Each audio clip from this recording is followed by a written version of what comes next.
The attackers called themselves the Purification Covenant. They believed that galactic civilization had grown weak through diversity, that the mixing of species and cultures had diluted the strength of the strong and prolonged the existence of the weak Thornway Station represented everything they hated. A place where dozens of species lived and worked and depended on each other for survival. The plague was their cleansing fire, and they had come to ensure it burned completely. Security Chief Varos briefed the senior staff in a bunker deep beneath the station's main level, while emergency alerts echoed through every corridor. They have released additional plague vectors throughout the ventilation system, he reported, and they are actively hunting anyone who might be able to stop the spread. They are hunting me, Yura said quietly. Varos nodded grimly. Our intelligence suggests the Covenant specifically targets gene singers. You are likely the last one alive, and your abilities are the only known counter to their biological weapons. Then I should leave, Yura said.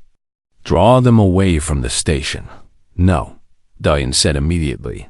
If I stay, they will tear this station apart looking for me. If I go, they might follow.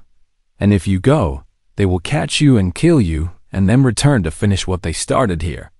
Running does not save anyone. Administrator Voss leaned forward across the conference table. He's right. Our only chance is to stop the plague before it can spread further and hold the station until reinforcements arrive from the sector fleet. How long until reinforcements? Yura asked. 3 days. 3 days of fighting an enemy that had planned this attack for years while simultaneously trying to cure a plague that was designed to resist exactly her abilities. It was impossible, Yura looked at Do-hyun and saw no doubt in his eyes. Only the steady determination of a man who had long ago decided that impossible things were simply difficult things that required more effort. Tell me what you need me to do, she said. The plan was desperate and dangerous and relied entirely on Yura's ability to do something no gene singer had ever attempted. She would broadcast her healing frequencies through the station's communication system, using the speakers and transmitters designed for announcements and entertainment, to carry her voice to every corner of the facility. It would not cure the infected, but it might neutralize the airborne pathogen and prevent further spread while the synthesized cure continued production. The problem was that broadcasting would reveal her exact location to the Covenant forces, who were already searching for her. I will keep you safe, Do-hyun said as they made their way to the central communication hub. You are one human with salvage tools against trained killers with military weapons. I am very good with salvage tools, he replied without a trace of irony. The communication hub was a circular room filled with equipment that hummed and blinked with the constant flow of information across the GUNA. Station Yura positioned herself at the central console while Do-hyun secured the entrances and gathered whatever materials might serve as weapons or barricades. When I begin singing, they will come, she warned him. Let them come. She closed her eyes and reached deep within herself, searching for the frequencies that would carry healing across kilometers of corridors and chambers and ventilation shafts. Her voice rose in a song that had no words, only pure biological intention, translated into sound waves that rippled outward through every speaker on the station and the medical wards. Patients felt the pain ease slightly as the new plague vectors in the air began to break down. In the corridors where Covenant soldiers stalked their prey, the airborne weapons they had released started to lose potency, and in the communication hub, Yura sang while Do-hyun waited for the inevitable response. They came 15 minutes into her song. A squad of 6 Covenant soldiers who had traced the broadcast to its source. Do-hyun had prepared the corridor outside with salvage equipment rigged into improvised traps, cutting torches set to activate when motion sensors triggered, and heavy cargo nets ready to drop from the ceiling. The first two soldiers went down before they understood what was happening. Tangled in nets and burned by sudden bursts of flame, the remaining four pressed forward with professional determination. But Do-yoon knew these corridors better than they did. He had spent days walking the station, learning its layout while visiting Yura in the laboratory and working in the medical center. Every maintenance access and ventilation shaft was mapped in his memory, and he used that knowledge to appear where the soldiers did not expect and vanish before they could respond. He fought with tools designed to cut through starship hulls and patch broken systems, turning the implements of repair into weapons of desperate defense. One soldier fell to a cutting torch across the legs. Another was knocked unconscious by a thrown piece of pipe that struck exactly where human combat training had taught Do-yoon to aim. The last two burst into the communication hub together, weapons raised and ready to silence the song that was saving the station. Yura did not stop singing. Her eyes met theirs and her voice shifted, adding frequencies she had never used before. Harmonics designed not to heal, but to harm. The gene singing that could encourage cells to grow could also encourage them to stop. And Yura reached out with her sound and touched the leader's heart. He collapsed mid-stride, his cardiac rhythm disrupted by frequencies no armor could block. The final soldier raised her weapon toward Yura, and Do-yoon threw himself between them. The energy blast caught him in the chest and threw him backward into the console, his body convulsing as the weapon's discharge overloaded his nervous system. Yura's song became a scream of rage and grief, and the soldier who had shot Do-yoon fell to the ground, clutching her head as frequencies designed to cause maximum neural disruption tore through her consciousness.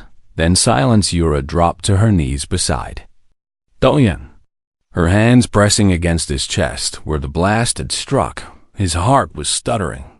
The electrical impulses that governed its rhythm scrambled by the weapon's discharge. She began to sing again, but this time the song was soft and desperate and focused entirely on the man who had pulled her from a cargo pod and refused to let her die. Her gene singing reached into his damaged tissue and coaxed the cells to remember their proper function, encouraging the heart muscle to find its rhythm again and the nervous system to stabilize its disrupted signals.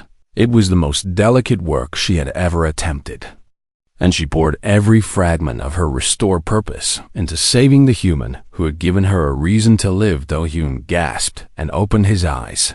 "Did we win?" he asked weakly. "Not yet," she admitted. "But we will."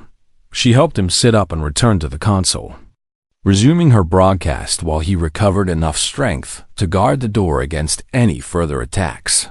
3 days later, the sector fleet arrived to find Thornway Station battered but alive. The Covenant forces had been captured or killed.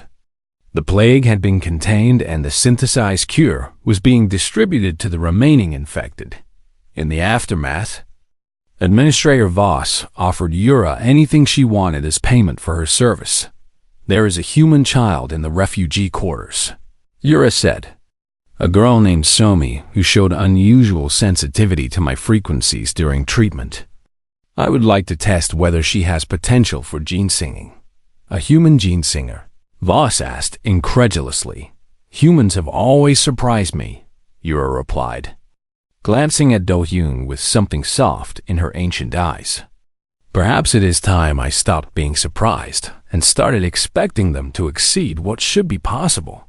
1 month later, the Second Chance departed from Thornway Station with a crew manifest listing 3 names: Kang Do-yoon, salvage operator and former combat medic; Yura, gene singer and healer; Park Somi, apprentice and the first human to ever learn the biological harmonics that had once belonged only to the Moralith. Do-yoon set course for the Korath debris field, where rumor claimed a destroyed research station still held valuable salvage.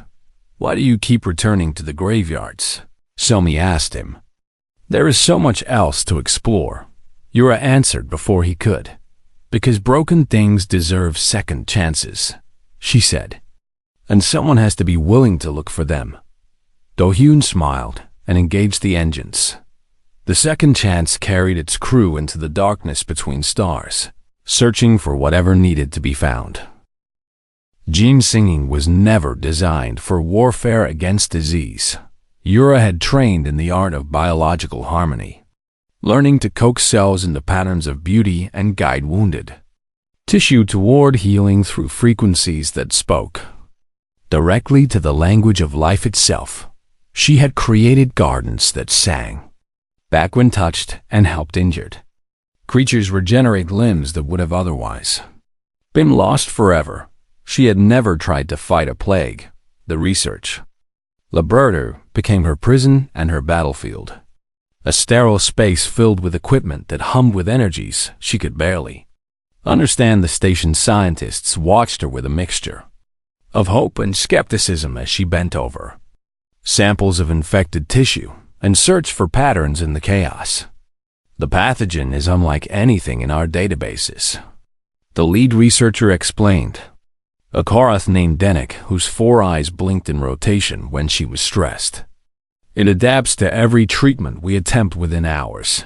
Yura extended her awareness into the sample, letting her consciousness touch the microscopic war being waged between healthy cells and the invading disease. What she found made her recoil in horror.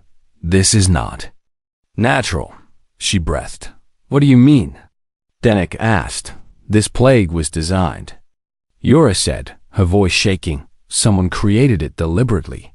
Someone who understood biological harmonics well enough to build a weapon that would resist exactly the kind of intervention I can provide. The implication hung in the air like poison somewhere in the galaxy. Someone had created a plague specifically engineered to kill certain species while leaving others untouched. This was not random tragedy, but calculated genocide. Yura threw herself into the work with a fury that surprised everyone, including herself. Days blurred together as she mapped the pathogen's structure and searched for weaknesses in its impossibly complex design. She barely ate and rarely slept, driven by a desperate need to succeed where she had once failed. Do-hyun visited her when his shifts in the treatment center. Aloud, he brought food she forgot to eat and water she forgot to drink, and sat with her in silence. When words were too heavy to speak, "You are pushing too hard," he said on the 4th day, watching her hands tremble as she prepared another sample. "People are dying while I work too slowly," she replied. "They will keep dying if you collapse from exhaustion." She turned to argue with him and found herself swaying on her feet, the room spinning around her as her body finally rebelled against the punishment she had inflicted on it. Do-hyun caught her before she fell and guided her to a cot in the corner of the laboratory. "Rest," he said firmly. "Just for a few hours." "I cannot afford to rest." "You cannot afford not to." He sat beside her as her eyes closed against her will. And in the haze of near sleep, she heard him doing something strange. Humming the melody was simple and rough, nothing like the sophisticated harmonics of Morales gene singing. But there was something pure in the imperfection. "What is that?" she asked without opening her eyes. "A song my mother used to sing," he said. "When I was small and afraid of the dark, she would sit beside my bed and hum until I fell asleep."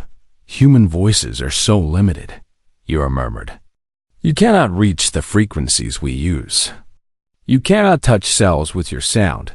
"No," Do-hyun agreed, "but we can touch hearts. And sometimes that is enough."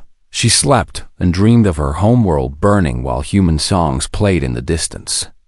Strange and beautiful and completely inadequate against the destruction. When she woke, she knew what she had been missing. Human immune systems were remarkable in their stubborn adaptability, unlike most species.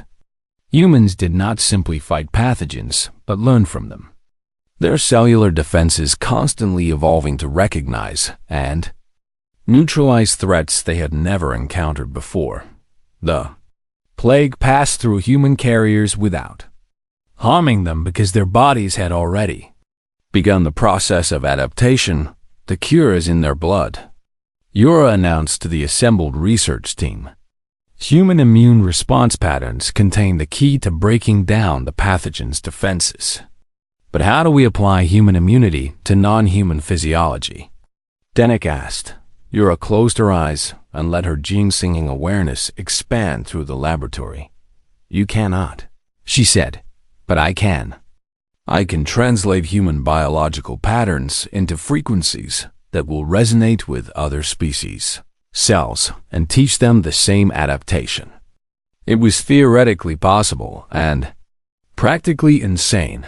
She would need to bridge the gap between entirely different biological systems using nothing but sound and will and the desperate hope that her abilities were equal to the task. Her first attempt failed publicly and painfully. She stood in the middle of the critical care ward and sang to a dying Zari patient while Do-hyun and the medical staff watched. The harmonics that should have carried healing instead disrupted the patient's already damaged nervous system and sent them into convulsions. It took 4 staff members to stabilize the patient while Yura fled. The ward in shame Do-hyun found her in a maintenance corridor, pressed against the wall with her hands covering her face. I am making it worse, she said through her fingers. I thought I could help, and instead I am causing more suffering. You tried something that has never been done before, and it did not work the first time, Do-hyun said. That is not failure. That is learning. People are dying because of my learning. People are dying because of a plague that someone created to kill them. You are the only one trying to stop it. He pulled out a small device and pressed a button. Music filled the corridor. A recording of human voices raised in a song that Yura did not recognize, but somehow understood. It was about perseverance. About refusing to surrender, even when every logical analysis said surrender was the only option. What is this? She asked. It is called a hymn, Do-hyun explained. Humans have been singing songs like this for thousands of years. Songs about hope and endurance and the stubborn refusal to accept defeat. Your species finds comfort in imperfection. Yura observed. We find strength in it. He corrected her. Our voices crack and our timing falters, and our harmonics are nothing compared to what you can achieve. But we keep singing anyway. She listened to the hymn until it ended, then wiped her eyes and stood up straight. Show me more, she said. Show me how humans use sound to survive. For 2 days, Do-hyun shared his species' musical heritage with her, playing recordings of everything from ancient folk songs to modern compositions. She listened to war chants and lullabies and love songs and funeral dirges, absorbing the patterns of human emotional resonance, and slowly she began to understand. Jing singing was precise and perfect, and cold human music was rough and imperfect, and burning with something that transcended technique. The cure would not come from either approach alone, but from the combination of both. On the 8th day, Yura stood before a new patient and began to sing. This time her harmonics carried not just biological frequencies, but emotional ones. The desperate, stubborn hope she had learned from a human salvager who refused to give up on anyone. The patient's cells responded. It took 6 hours to complete the first successful treatment.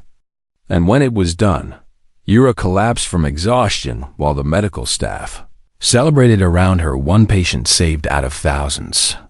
But it was proof that salvation was possible. We can synthesize the cure from her frequency patterns, Denik reported to Administrator Voss.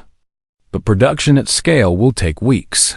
Then she will need to treat the critical cases personally, Voss replied, looking at the unconscious Moralith woman with something approaching reverence. Do-hyun lifted Yura and carried her to a bed where she could rest before the real work began. You did it, he whispered to her sleeping form. Her hand found his and held on tight.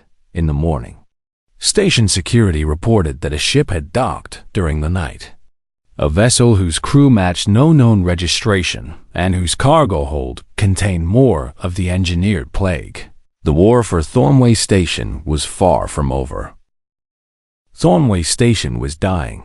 The plague had swept through the population like fire through dry grass, and the medical facilities designed to handle minor injuries and routine illnesses were overwhelmed with patients who screamed and convulsed and faded into silence.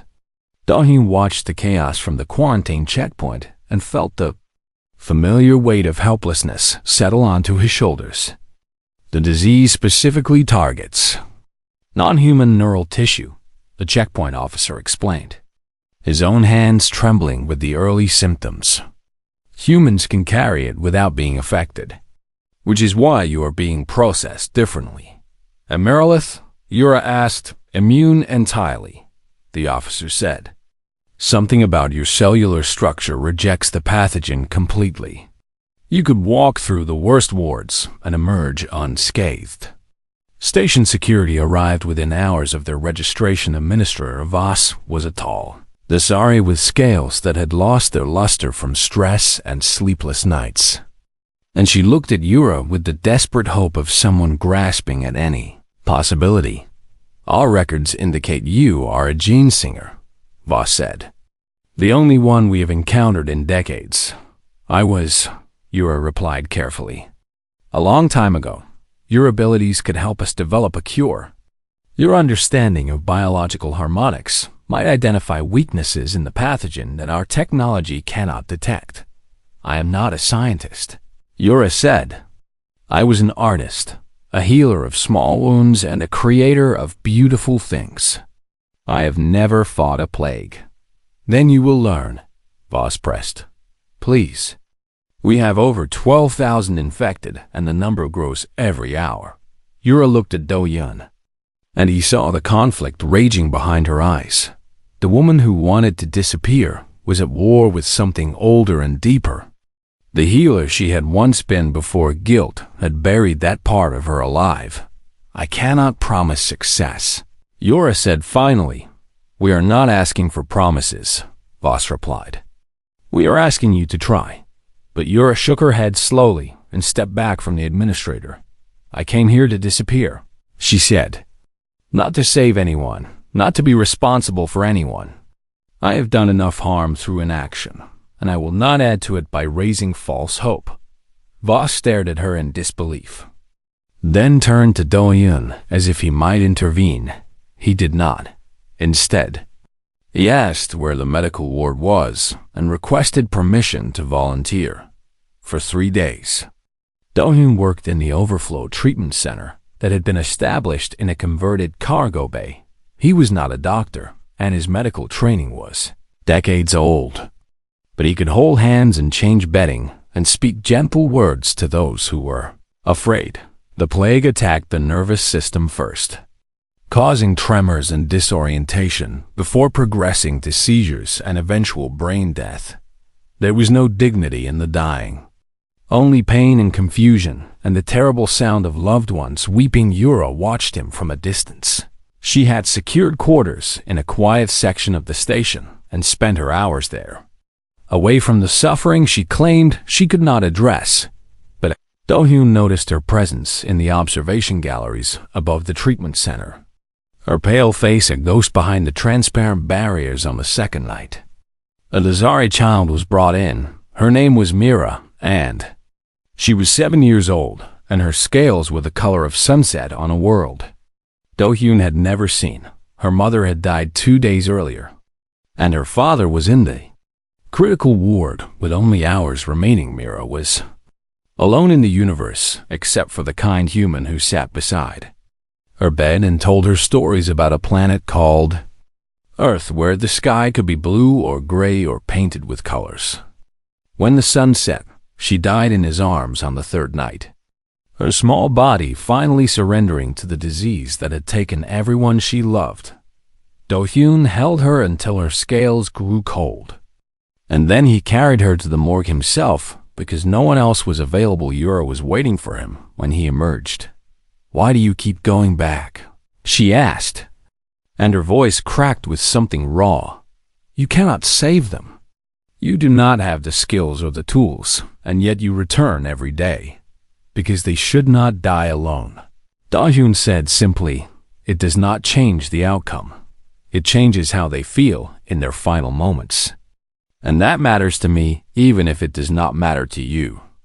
Yura flinched as if he had struck her. "You think I do not care. I think you are afraid," Da-hyun replied. "I think you are terrified of trying and failing, of adding more names to the list of people you could not save. You do not understand. I understand that you have been hiding for 40 years because you hid once when you should have helped. And I understand that hiding now does not erase what happened. It only adds to it."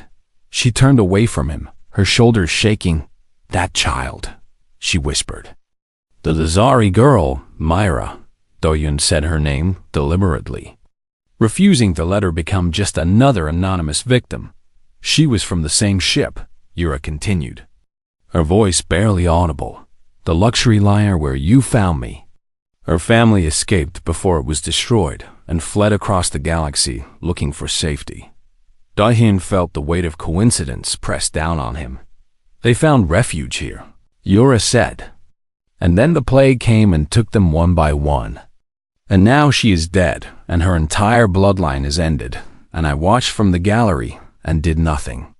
"You could still do something," he said gently. "It is too late for her. It is not too late for the others. There are still thousands infected and thousands more at risk." Administrator Voss appeared at the end of the corridor, her face gray with exhaustion and despair. "The research team has hit another dead end," she reported. "We cannot identify the pathogen's weakness with our current technology. And we estimate total station mortality within 2 weeks if nothing changes." She looked at Yura with eyes that held no accusation, only bone-deep weariness. "I will not beg you again," Voss said. "But I will tell you that passage off this station is available to anyone who wants it. You owe us nothing, and you are free to leave whenever you choose." The administrator walked away, and Yura stood frozen in the corridor between the morgue, where a child's body lay cold, and the treatment center where thousands more waited for the same fate. Da-hyun placed his hand on her shoulder. "I am going back to the ward," he said. "You do not have to come. But you do have to decide what you can live with." He left her there alone with her ghosts. An hour later, Yura entered the research laboratory when the lead scientist asked why she had changed her mind.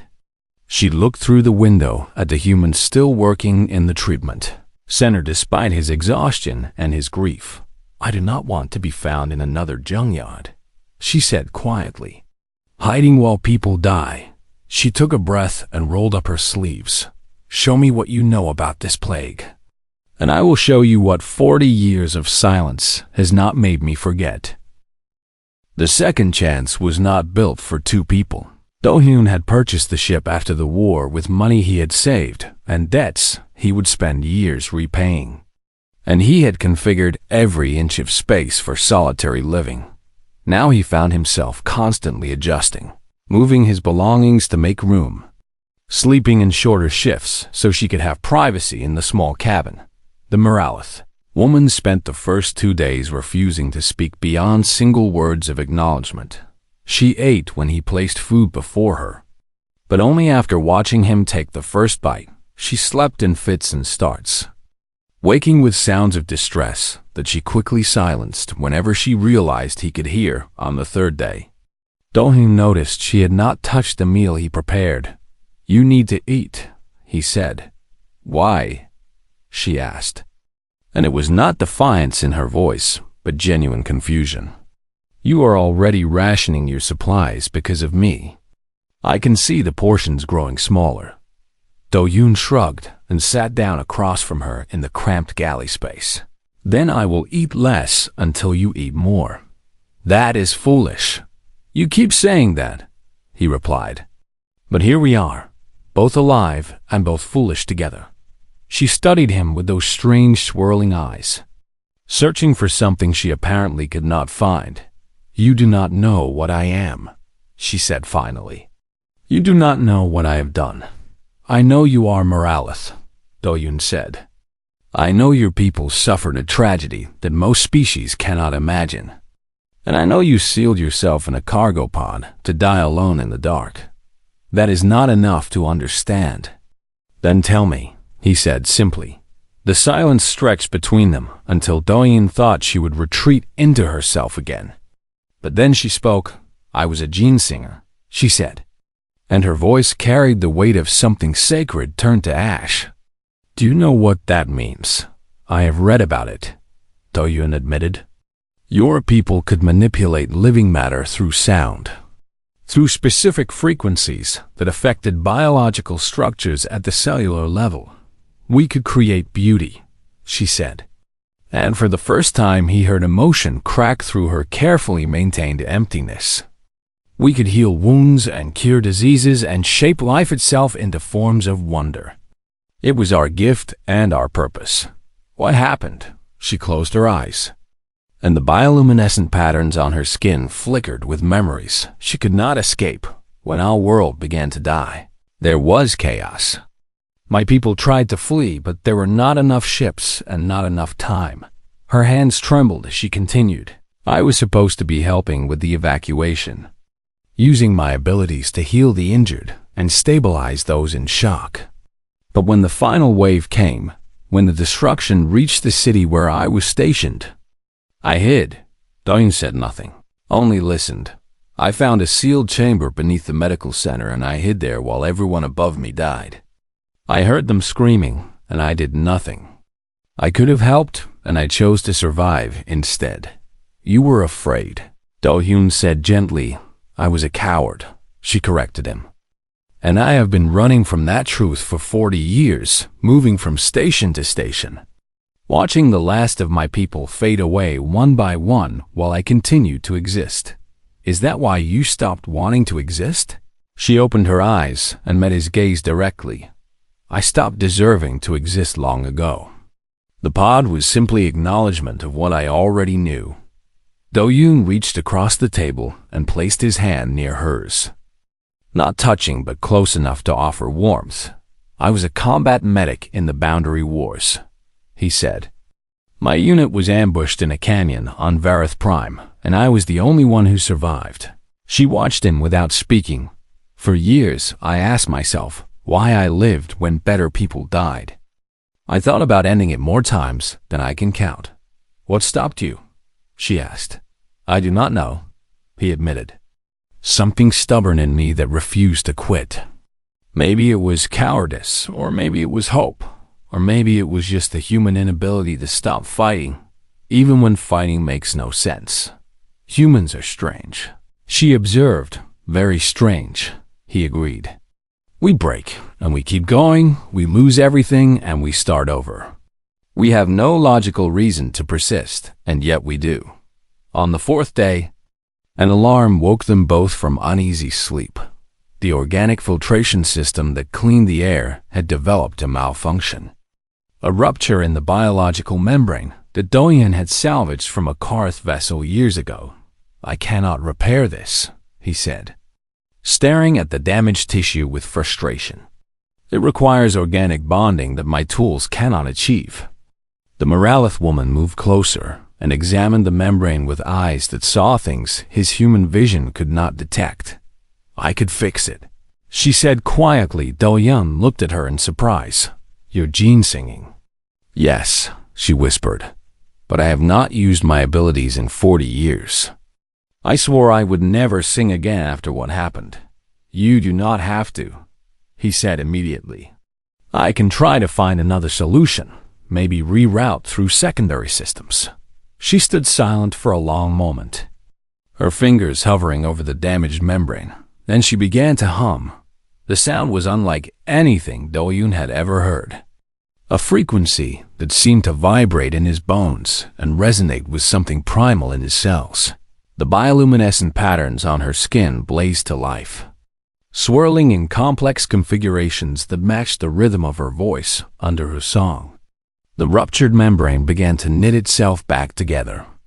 cells dividing and connecting in accelerated harmony within minutes. The damage was healed. She stopped singing and staggered backward, her face pale with shock. "It still works," she breathed. "After everything, after all these years. It still works. You saved us," Do-yoon said. "I repaired a filter," she replied. But there was something new in her voice. Something that had not been there before. Wonder, perhaps. Or the first fragile seed of purpose on the fifth day. She told him her name had been Yura before she discarded it. Do-yoon smiled and said it was a beautiful name in his language too. On the sixth day, they arrived at Thornway Station to find it locked in quarantine. A plague spreading through the alien population with no cure in sight. And Do-hyun watched Yura look at the suffering displayed on the station feeds and saw something shift in her ancient, sorrowful eyes. "My physiology makes me immune," she said slowly. "And Jean's singing was always meant to heal. You do not have to help," he reminded her. "No," she agreed. And for the first time since he had found her, her voice held something other than despair. "Perhaps I want to." The Varath orbital graveyard stretched across 10,000 kilometers of dead space. A swirling mass of broken ships and forgotten dreams orbiting a star that had begun its slow death centuries ago. Kang Do-yoon guided his salvage vessel through the debris field with the patience of a man who had learned that rushing meant dying. And dying meant leaving too many things undone. His ship, the Second Chance, was small and battered and held together by replacement parts he had pulled from 100 different wrecks. But she was his, and she was home. The scanner pinged as he passed the shattered hull of a Dasari luxury liner, its golden exterior now blackened and torn open like a wound that would never heal. Do-hyun had seen enough dead ships to know this one had stories to tell. Stories of whoever had been aboard when whatever happened had happened. He maneuvered closer, looking for salvageable components.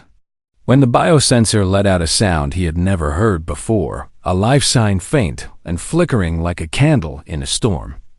But undeniably present, he checked the readings 3 times because his equipment was old and sometimes it lied to him.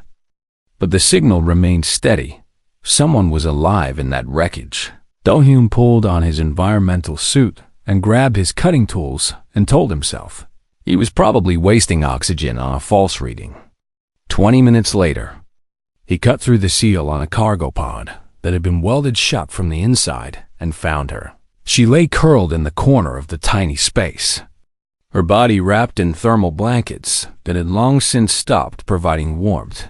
Her skin was pale and translucent, and beneath it, he could see the faint traces of bioluminescent patterns that pulsed weakly with each shallow breath she took. A Moralith Do-hyun had never seen one in person.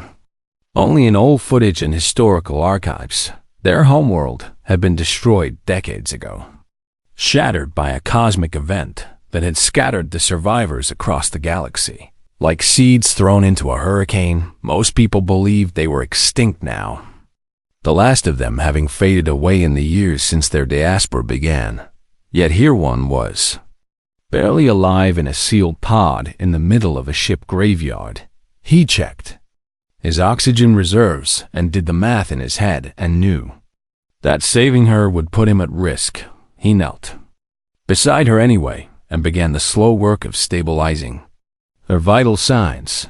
The medical supplies on the Second Chance were basic at best, meant for treating cuts and burns in the minor injuries that came with salvage work. They were not meant for reviving someone who had been drifting in space for what his instruments told him was approximately 3 years. But Do-hyun had been a combat medic once, in a war that had taken everything from him except his stubborn refusal to let people die. He worked through the night cycle, monitoring her breathing and adjusting her temperature and feeding nutrients into her system drop by careful drop. When she finally opened her eyes, they were the color of dying stars, silver and violet swirling together in depths that seemed to hold centuries of sorrow. She looked at him without fear or gratitude. Only a terrible exhaustion that went beyond the physical. "Why?" she asked, her voice rough from years of silence. Do-hyun handed her a container of water and waited for her to drink before he answered. "Because you were alive. I sealed that pod myself," she said. And there was no emotion in her words, only fact. "I chose to end my existence in the quiet of the void. And you have stolen that choice from me." "I found you," Do-hyun replied. "I could not unfind you." She turned her face away from him. And in the dim light of the cargo hold, he could see the markings on her skin flicker with something that might have been anger or might have been despair. "What is your name?" he asked. "I discarded it when I discarded myself," she said. "Names are for those who intend to continue. And I do not." Do-hyun sat back on his heels and studied her for a long moment. He had seen this before. This wish for ending. This bone-deep weariness with existence. He had felt it himself in the dark years after the war, when the faces of everyone he could not save visited him in his dreams. "My ship has one escape pod," he said finally. "I am not using it, so if you want to return to the void, you will have to take me with you." Her strange eyes snapped back to his face. "Searching for mockery or manipulation and finding neither, you would die for a stranger. I would rather not die at all," Do-hyun admitted. "But I will not abandon someone I pulled from the wreckage. That is not something I am able to do." "Then you are a fool." "Probably," he agreed. "But I am a fool with a ship and medical supplies and a course set for Thornway Station. And you are welcome to hate me for the entire journey." She said nothing, only turned her face to the wall and closed her eyes. Do-hyun covered her with a fresh thermal blanket and returned to the cockpit, where he sat in the pilot's seat and stared out at the endless field of broken things. He thought about the pod she had sealed herself into, about the careful deliberation that must have gone into that choice. She had not acted in panic or desperation.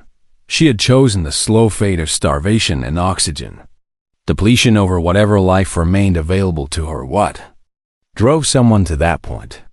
He wondered what weight became too heavy to carry.